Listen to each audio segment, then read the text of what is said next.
అలాగే నవగ్రహ దోషాలు ఉన్నవాళ్ళు ప్రతిరోజు గోవుకు 9 ప్రదక్షిణలు చేయాలి. అలా 41 రోజుల పాటు చేయాలి. 41 రోజుల పాటు రోజు గోవుకు 9 ప్రదక్షిణలు చేసినట్లయితే నవగ్రహ దోషాల నుంచి చాలా సులభంగా బయటపడవచ్చు. అలాగే గోమాతకు ఎప్పుడైనా సరే మంచినీళ్ళు అందించినట్లయితే మానసిక ప్రశాంతత కలుగుతుంది.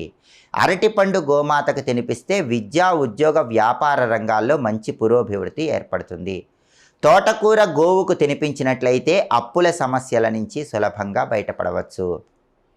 అలాగే గోమాతకు ఎప్పుడైనా సరే బుధవారం ఆహారం పెట్టినట్లయితే రావలసిన మొండి బాకీలు సకాలంలో వస్తాయి. కాబట్టి చాలా కాలంగా మీకు డబ్బులు ఇవ్వాల్సిన వాళ్ళు ఇవ్వకుండా విసిగిస్తూ ఉన్నట్లయితే బుధవారం పూట గోమాతకు ఏదైనా ఆహారం తినిపించండి.